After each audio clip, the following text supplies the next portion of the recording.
Coming up, business boom. Some kids didn't let the pandemic get in the way of pursuing their dreams. We'll introduce you to some aspiring young entrepreneurs. Plus, Dr. Torres will answer your latest questions about the virus. Do we have to wear a mask while biking? Also ahead, a kid's guide to tax season. Just what are taxes and why do grown-ups pay them? We'll explain.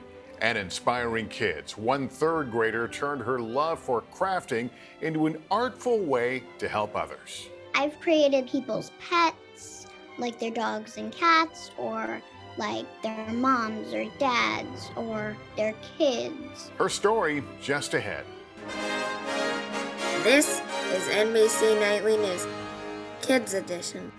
Well, welcome back, everyone, to Nightly News Kids Edition. I'm Lester Holt. It's great to be with you. I'm actually coming to you from our studios here at Rockefeller Center in New York. I know it looks a little different from my home studio. This is where I actually anchor Nightly News on most nights. So we've got a great lineup ahead for us today. Lots of news you can use, as I like to say. Plus, I can't wait to share one of my favorite pictures of the week. But first, we begin with our top story, and that continues to be the pandemic. We received some new questions from you guys about the virus and the road to recovery, so let's get straight to them. Joining us now for our regular Ask the Doc series is our pal, Dr. John Torres. And Dr. John, our first question is about travel, and it's a timely one with a lot of families wrapping up spring break right about now. Hello, Lester Holt. Here is my question. If my dad comes home from a country with a lot of coronavirus, will he spread it to me with who? And my mom who is vaccinated?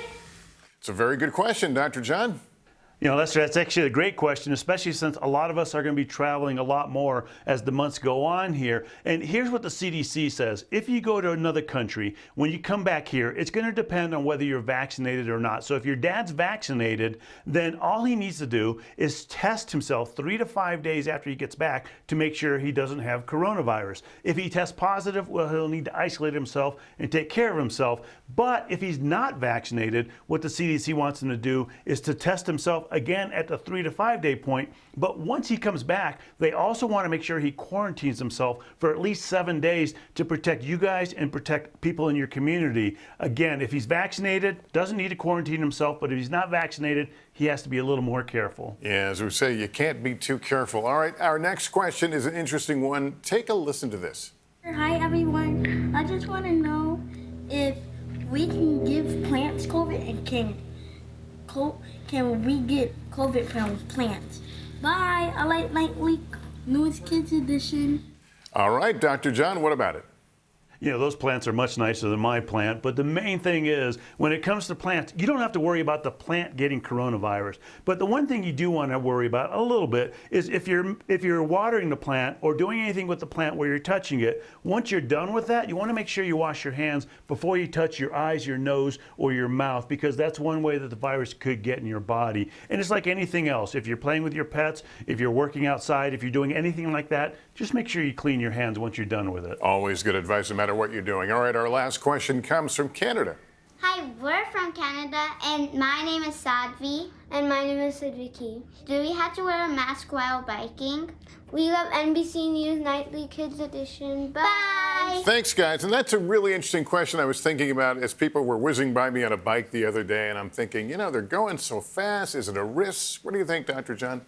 Yeah, that's a very good question. And the main thing to remember, if you're outside and you're completely by yourself, then you don't really have to worry about it. If you're only with household members, not a big deal. But if you're going to be around anybody else, especially if you're going to be getting off the bike and maybe playing with other people, then you want to think about putting a mask on to protect themselves and to protect you, especially if you can't keep that 6 foot of distance. But on top of that, you want to make sure you're safe on the bike. And so that means putting on a helmet, maybe putting on some glasses, maybe putting on some gloves as well. And the main thing is, you don't want to just keep safe from everybody else and keep everybody safe from you, but at the same time, no reason you can't look cool as well, right, Lester? I don't know. And on top of that, Lester, you looked a little bit like Spider-Man there. There you go. But before we go, I want to give a shout out to one of our regular viewers and share something with you, Lester, a photo that they sent in. So Lester, I want you to meet Lester. The family from Wisconsin decided to name their bull calf after you, Lester.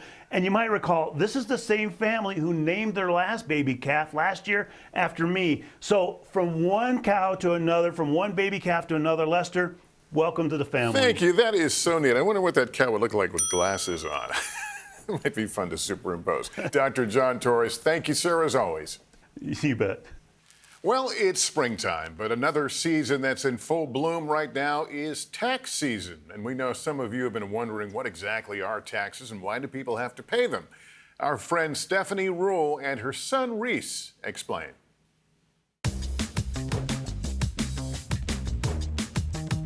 Hi Lester, I'm here with my son Reese and we are talking about my favorite season. Spring?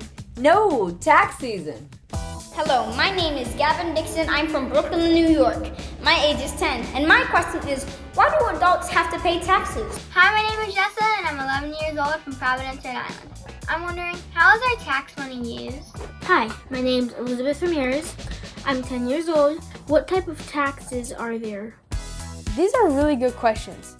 First, taxes are fees that your parents have to pay to the government. If you got a weekly allowance, you might have to put $1 into your family's tax jar every time you get paid. That way, your family could save up for a new TV for everyone to use. It's part of your money that gets spent for your city, state, and country. That's how it works for grown-ups too. The government's tax jar is a big department called the Internal Revenue Service, or the IRS for short. The money is used for things for the government to pay, like police and fire departments, taking care of public areas like roads, schools, and parks, and for services like healthcare so kids can go to the doctor. And it's not just the federal government that charges taxes. States do it too. Each state has different tax rules, and there are a few different types of taxes that you pay in different ways. For example, if you buy something like an ice cream cone, there may be an added fee onto the price. That's the sales tax. Then there are income taxes, which come out of parents' paychecks depending on how much money they make. Companies also pay corporate taxes, and people who own their homes, they pay property taxes. Even though we pay taxes all year round, once a year we have to check the government's math and make sure we didn't pay too much or too little. That's what we call tax season. The IRS collects these taxes and the forms you use to check what you owe. The deadline to submit these forms is usually in April, but this year it got moved to May. Just like how kids have deadlines to turn in their homework, adults have deadlines for their tax forms to be submitted. We know we need taxes to pay for important things like schools, but sometimes politicians and even everyday Americans debate or argue about how high or low taxes should be. And I know this was a lot of information, but I would say, Reese, we got you pretty set for everything you need to know about tax season. Lester, back to you. Stephanie and Reese, great information. Thanks so much. Well, it's been over a year since the pandemic hit, and we know it's been a tough year for you guys. But some kids turned their dreams into a reality during this time, and it's paid off. Here's our friend Natalie Morales. The pandemic didn't stop 10-year-old Kylie Braxton from pursuing her dreams. Hey guys, it's your girl, Sissy B. After her birthday trip to a resort was canceled last spring, with the help of her parents, Kylie invested the money into a startup business. I named this brown skin girl because I love that color. Because I'm a brown skin girl and I want to support my Black community. Kylie trademarked the name of her business, Sissy B Nails, created a logo, and the business took off. Her 18-color nail polish line is scent-free, toxin-free, and water-based. What does being a boss mean to you? Being a boss means I'm strong, I'm confident, and I believe in the people around me. Kylie and her mom say there's always a silver lining. Even though we're in this pandemic, we can still do something positive. Believe in yourself, because if you don't do that, you're not going to accomplish anything you want. Meanwhile, across the country in Pennsylvania, 12-year-old Michaela Linder turned lockdown boredom into sweet success. I have chocolate-covered strawberries. Michaela started baking and started her very own dessert business. Orders are online, and she even has her own business cards. What's the joy in baking? I like making my customers happy. I like being creative. I also like art, so baking is a piece of artwork with the colors. Her advice to aspiring young entrepreneurs? I just want to say, just don't stop, keep working. It's going to get hard. Kids turned CEOs, bringing smiles one cupcake and bow at a time. Natalie Morales, NBC News. All right, Natalie, thanks so much. Well, time now for our picture of the week. I want you to check this out. Cameras at Zoo Miami were able to capture this adorable video of a baby giraffe born just days ago. The little guy was able to take his first steps with his mother in this holding area at the zoo. The newborn weighs in a whopping 181 pounds and is the 7th baby born to this mother. Real cutie. Finally, in our Inspiring Kids series, a 3rd grader from Long Island has found a creative way to help families in need. Our friend Kristen Dahlgren has the story. Juliana Tand has been lending a helping hand. Just do it a little bit shorter. Quite literally, for a few years now. The 3rd grader turned her love for crafting into an artful way to help others. I'm just very proud of myself. In 2018, Juliana made a clay sculpture of her grandparents in their wedding attire to celebrate their 40th anniversary. My mom posted it on Facebook and people were like, oh my God, can I buy this for my family? Or can you make my family or something? Juliana went to work, shaping and baking clay of all kinds. I've created people's pets, like their dogs and cats, or like their moms or dads or their kids. These 2 pieces are gonna be cake. This was for somebody, and I think this was for her daughter, and her daughter loves mermaids and her son loves dinosaurs, so I made a mermaid and a dinosaur. That's me and my grandpa. We love making pancakes together. She decided to take her project a step further, donating all proceeds from sales to the Ronald McDonald House, a charity that helps families with sick children during times of need. I just want them to be entertained and I want them to smile because I'm a kid too and I love to laugh and smile. So I think I want that for them too.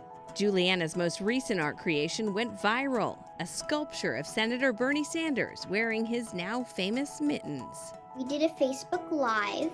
I sold $20 chances to win Bernie. And then people were like, oh my God, I love that. And more than 100 people donated. In just days, she raised $3,000, which sparked inspiration for her next project. Now let's do the mask really quick. Sculptures of healthcare heroes. One lesson that I've learned is that one kid can really make a difference, and if you have a talent, you can use it.